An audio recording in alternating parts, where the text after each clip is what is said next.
Good morning. I'm delighted to share some information about rhinoplasty and septoplasty. In this seminar, first we're going to talk about what is rhinoplasty, what is septoplasty, who is a good candidate for these surgeries. A selection of the right plastic surgeon is crucial. And how do we decide what needs to be done to improve the shape and function of the nose? What do we do during the surgery, actually? And talk about the recovery and answer any questions that you may have. Rhinoplasty means reshaping the nose and eliminating any flaws can be done for individuals who have a nose that is in many regards normal, but it has some flaws, or individuals who have been born with some deformities. And septoplasty is for improving the breathing. The septum is the wall or partition in the middle of the nose that goes all the way back to the throat area. And when it is shifted to one way or the other, it can cause breathing difficulties. Who's a candidate for septoplasty or rhinoplasty? Anybody who has a realistic expectation from the surgery. What are we focused on? Now, there are some patients that they have some psychological issues, but they think that if they do a rhinoplasty, that's going to go away. That doesn't really happen. We don't cure some other issues or eliminate some other problems with the nose surgery. Individuals who actually are happy and they have some flaws to the nose are the patients that we think that they will benefit from the surgery the most. Are those who have well-defined goals. They actually see some of the flaws and they describe it. Not everybody sees every flaw, and that's our job to see nose deformities, nose flaws. The patient who makes his own or her decision, meaning it should not be a spouse's decision. You need a rhinoplasty. That seldom happens. And also, when it comes to the children, adolescent patients, teenagers, we want them to be involved in the decision. It's that they have to want the surgery, not that the parents are deciding that the child is going to have surgery. Because by the age that the patient is a candidate for surgery, can actually make a decision, and they should be involved in the decision. And we have to have matching concerns about the flaws that the patients see and what we see. What do I mean by that? There are some patients that actually are over concerned about the flaws of the nose, and those are the patients that they may have expectations that could not be met, and we seriously look into breathing issues because everybody who's doing a nose surgery should be aware of functional problems, should know how to detect it, and most of the patients actually do not know that they have breathing issues. And commonly we ask the patients whether they have breathing issues or not. They may not actually be aware of it. And that's why understanding what the nose does is crucial for the patient. Obviously, from the surgeon's point of view, we have to be focused on these functions. So number one, the nose is a conduit, a way to breathe through, and it has to be open to be able to transmit the air from the atmosphere to the lungs. The nose is the source of taste and smell. The noses that are blocked cannot, the patients cannot taste or smell. And also, the air that passes through the nose gets warmed up, gets moisturized, gets filtered. So the nose is extremely important. And what I mean by filtered, the nose filters viruses and bacteria, elements that cause infection. Individuals who breathe through their mouth all the time, they actually are more prone to have common colds, infections frequently. And often when I operate on these patients, they come back and they not only I like the way my nose, I haven't had a cold since you did my nose operation. That doesn't mean that we need to do the nose surgery on somebody who has frequent infection. But what is important is to understand that the nose has multiple functions, and as a surgeon, we need to be focused on and make sure that we are creating a nose that looks good and functions well. And if the patient has difficulty with the function of the nose, are going to often express their breathing issues, but not always. They may have loss of sense of smell and frequent infection again, as I mentioned. They also may have sinus headaches and, more important, migraine headaches that are disabling. As some of you may know that I am actually focused on, I have developed a whole uh, field of migraine surgery, and one of the common elements that we are focused on is the nose and headaches that start from behind the eyes. The headaches that start from behind the eyes are commonly caused by abnormalities inside the nose. I think one of the most important decisions that the patients have to make is a selection of right surgeon, right plastic surgeon to do the procedure. And the reason that that's important is not every plastic surgeon does nose surgery. And since the nose surgery is undoubtedly the most demanding, most complicated plastic surgery procedures, some surgeons actually have given up. Some surgeons do not even take it on. So you need to have that in your mind when you select a surgeon who's going to be doing the rhinoplasty. And the second, board certification is extremely important. It really tests our knowledge. It tests our safety measures and understand and makes sure that we know what we are going to be doing, and we know how important it is to do every operation as safe as we can make it. And that board certification becomes very important. Uh, and also it is good to ask the surgeon, how often does the surgeon do rhinoplasty? Unfortunately, this is one of the operations that you have to do it frequently to do it well. And if you do it periodically, the results are not going to be consistent. And again, not this being the most difficult surgery in our field, experience becomes extremely invaluable. And you can also go to the doctor's website, look at the pictures. If you're not seeing the pictures that they actually please you in the website, that actually is an enormous finding, because most of us, I have to be frank with you, use our good results on the website. Some of us use good and bad, some less than optimal outcomes. But regardless, if you're not happy with what you see in the website, it is quite unlikely that you're not going to have a good result.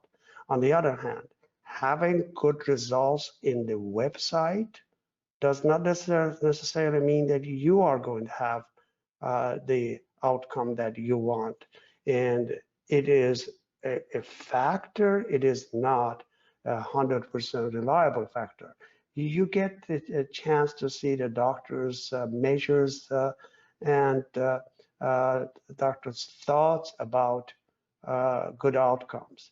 It's again a piece of information that is valuable, but in-person consultation is extremely important. Now, that doesn't today with the COVID, that doesn't have to be in person. It can be through a virtual consultation, which is almost as good as in-person consultation. And that's what we do mostly now. And it gives you a great deal of information about the doctor, and also we want to make sure that we get the right information and have a chance to see what we need to do. And most of us have an album of patients who have allowed us to share our pictures, postoperative pictures with the patients that are considering rhinoplasty. So it is always good to ask to see those as well, because a good number of patients actually allowed us to show the pictures to the patients, but not necessarily post them in the website. And it boils down to the sense of comfort. And it has to be both ways. As a treating surgeon, I have to be comfortable with the patient. More importantly, as a patient, you have to be comfortable with not only with the surgeon, but when you visit us in person, you also get to know the team. And every one of us have a team that we are proud of. And without them, we cannot deliver what we need to do in the overall care. One of the most important steps that I have developed in rhinoplasty is a scientific way of analyzing the nose. If you look at this illustration, it shows some of the angles, lines that we use to detect the flaws in the nose and match the nose to the face. That is an extremely crucial part of rhinoplasty success. When people look at the patient who had rhinoplasty, should not know that that nose has been touched. That is what we strive for, and that's going to come, in my view, from a scientific analysis and matching the nose to the face based on science, not personal taste. Personal taste results in a nose that it will be exactly the same on every individual. In other words, a prototype nose. And those of us who specialize in rhinoplasty, try to get away from that. How do we decide what to do? First and the most important part is we listen to the patients and we ask them, what is it you see that you don't like? After all, we need to understand what they're concerned about, and we need to make sure that what we're going to be doing is going to be pleasing them. And we have to make sure that we're on the same page all the time. And we do ask questions about the function of the nose. And we analyze the entire face. We analyze the entire patient. That nose belongs to a face, and the face belongs to the human being. We're dealing with a human being. We can't be focused on the nose alone. We have to be caring for the entire patient. And we then focus on the nose, inside and out, examine inside, examine the outside of the nose, and take life-size pictures. Just a short while ago, I showed you an illustration that showed the steps of analyzing the face. And that is exercised on a life-size picture because we want to express our changes in quarter of millimeters. And that is going to be reflected on the pictures that we analyze. And I've been using life-size pictures for the last 40 years. And it has helped me a lot to learn about the nose, about the patient. And finally, if the patients have history of headaches, we do obtain a CAT scan. And the CAT scan provides us, again, incredible amount of information. And it is the beauty of it is that not only we see what we want to see, we can also share the information with the patients. The inside of the nose, we have this wall that is supposed to be straight. On this patient, you can see how it is turning so much to the left and is bent on itself, and it is touching a structure on the side wall of the nose that's called turbinate. And you can see you don't have to be a doctor to see this. I point out these to the patients, and they actually have information about their condition, and I tell them also how we're going to correct that, which we're going to be going over it in a minute. And we also have computer maneuvering and availability. It's called morphing of the pictures, and it illustrates what we're going to be doing. Obviously, there's nothing that is perfect, and it is a great way of communication. So we actually show the patients what we're going to be doing, and we make sure that, again, we have matching goals. And that, again, is extremely crucial in any surgery, particularly when it comes to the rhinoplasty. So if you're wondering how we do the surgery, this is invariably done under anesthesia as an outpatient procedure. The patients go home a few hours after the surgery. It is done through a tiny incision, a column in between the nostrils that is called columella, that is extended internally in the lining inside. So the only part that is visible initially is this part, but this heals so well that often we can't even find it. So it is not, there are no external scars that are clearly visible. So what we do is remodel the cartilages, meaning remove the redundant portion of the cartilage and remove the hump that is causing undesirable form to the nose. Then move the bones in often, because this obviously removing the bump creates somewhat of a rectangular shape. We need to make it narrower so it won't be too wide. We use sutures to reshape the tip, make them narrower, more refined, and create more definition to the tip. And also we support the tip on individuals that have hanging tip, elevated or even reduce some of the projection, and avoid nostril notching, which is a hallmark of surgery that we all used to do going back to 40 years ago, or even earlier than that, before me. And narrow the nostrils with tiny incision. We also straighten out the septum. The septum is, as I mentioned earlier, a wall in the middle of the nose that has, it's like a sandwich. It has one lining on one side, one lining on the other side, and cartilage in between. And we reshape that cartilage and then reposition the overlapping or shifted portion of the cartilage, fix it in position. This way, we have taken care of the form abnormalities and taking care of functional problems.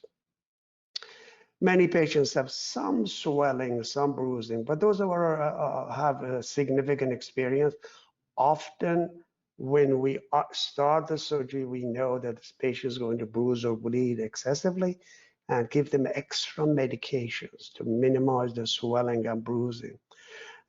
Discomfort is really minimal after the surgery. Usually the night of surgery, there's some throbbing.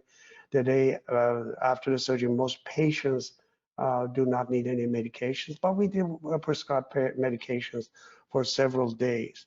They cannot exercise for 3 weeks after the surgery. We also ask them not to take any medications like aspirin type medications for 3 weeks before, a week after the surgery. And the patients will not be able to wear glasses for 5 weeks after the surgery. They can wear contact lenses the night of surgery, actually. But if they have to wear glasses, then we suggest that they wear a Band-Aid over the bridge of the nose, We discuss the patients with the patients, the complications. Every patient is going to have some numbness. That's part of the course. Infection, bleeding can happen. They are extremely rare after the surgery. And we don't analyze the nose operation up to a year after the surgery because it takes time for the nose to settle, for the swelling to go down. And for that reason, we delay the judgment about the rhinoplasty for a year. And at the end of the year, if we see some minor flaws, we suggest doing a revision surgery, and generally we don't charge for the surgery. There'll be an anesthesia facility fee, but that is a minor refinement. It is not redoing the operation. Again, it's called the revision surgery. But I'd like to share with you some of the results. And the goal here again is for the nose to have parallel lines that go from the eyebrow to the tip of the nose and look parallel. Like you can see on this patient, there the nose is slightly deviated to the left, and the tip looks wider before and looks more desirable after the bump is gone, and the tip has been rotated up slightly just to give her a more natural looking nose. She looks the same. The face looks a little more pleasing. I mentioned that sometimes the nose deformity is related to congenital abnormalities like cleft lip nose, and you can see even on this patient how we have adjusted the nose and made the nose larger, and you can see the bump is gone, the projection has been increased, and I have also done a chin surgery on this patient to bring the chin forward to create more balance to the profile. Here's a patient who has a nose that is deviated to the left. The tip is wide, the nose is long. And again, when you look at the face, doesn't look like a nose that has been operated on, and the nose belongs to the face. And we have still kept the nose strong, masculine, again, more in harmony with this nose. Here's a patient who had also some migraine surgery at the same time. We worked on the nose, and you can see the forehead looks smoother and the nose looks nicer. Again, she doesn't look like somebody else. She is just more, she has more pleasing face, but she doesn't look very different. And but this is a nose that was not done properly, unfortunately. You can see she is still has a nose, she still has a nose that shifted to the left. The skin is really thin. The nose bones are abnormal, and there's a curve to the tip, and all of that has been corrected to make her nose again more statically optimal, and a nose that looks and matches the face. Again, we discussed most of these. Discomfort is something that is minimal. We talked about swelling and minimum activities, and the resumption of medications a week after the surgery, and revision surgery. So what I'd like to do is go over some of the very nice questions that we had.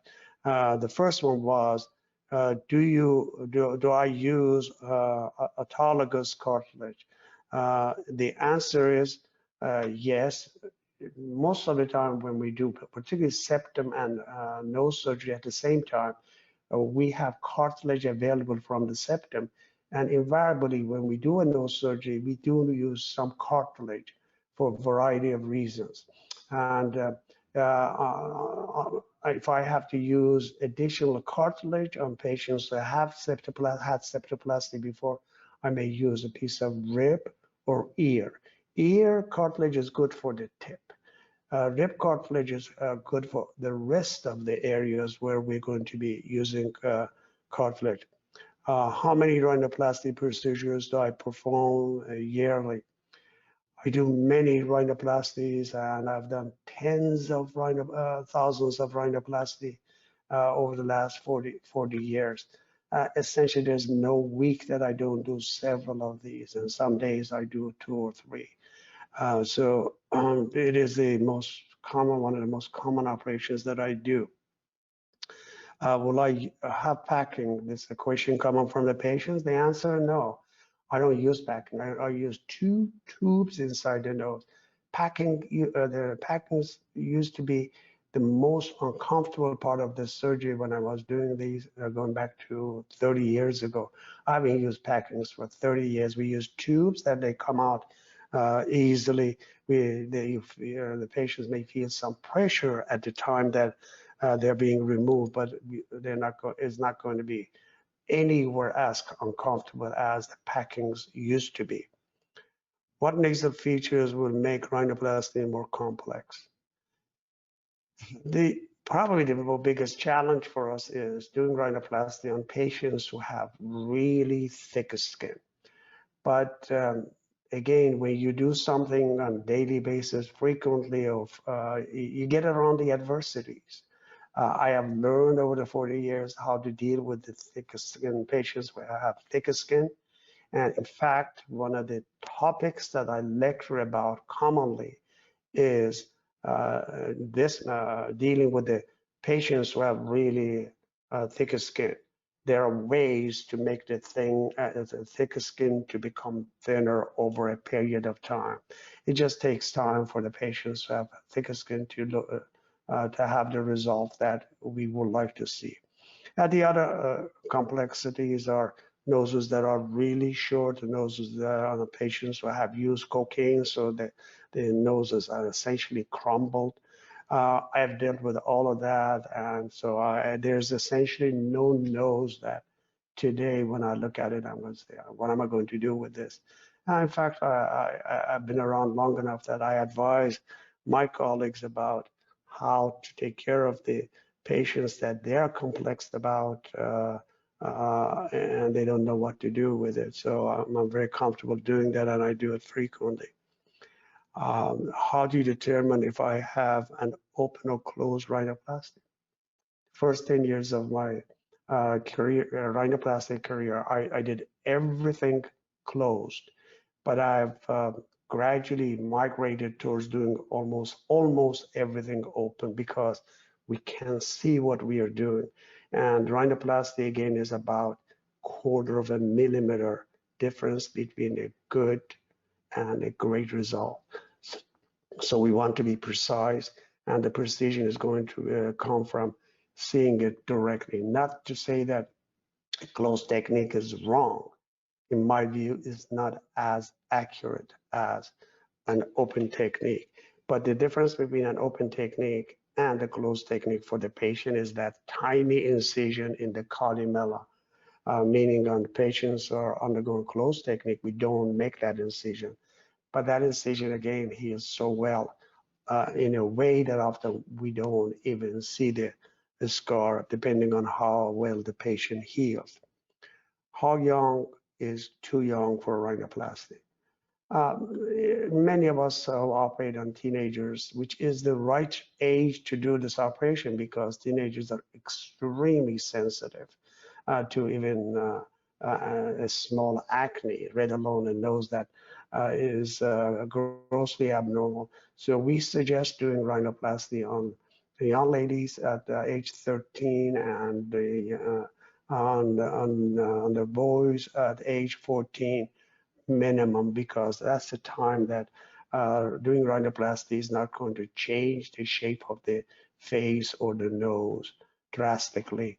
The growth of the nose and face is almost complete at that time. Why is revision sometimes necessary? It really doesn't have anything to do with the leaving something wrong in the operating room. Sometimes the healing is not what we want, and we don't control the healing. You don't as a patient, I don't as a surgeon. So sometimes healing changes the nose minimally for majority of us who have again experience doing that. Now, if the nose has been done by somebody who's not experienced, the odds of revision surgery increases. And all of us go through a learning process. In the beginning of my practice, I used to have a much higher revision rate than I do 40 years later, and tens of thousands of rhinoplasty later. So the successful outcome is going to come, just to wrap it up, from listening to the patient, asking questions about the function of the nose, analyzing the entire face, examining the outside of the nose, inside of the nose, obtaining life-size pictures, analyzing them scientifically, and CAT scan if there is an incidence of headache or migraine when asking the questions. I do appreciate your attention to this webinar, and I hope that it was informative to you. And if you have any questions, please feel free to call us. Whether you're going to somebody else or coming to see me, it doesn't matter. I'm always available. I answer my emails and I answer the questions completely as fast as I can. Thank you.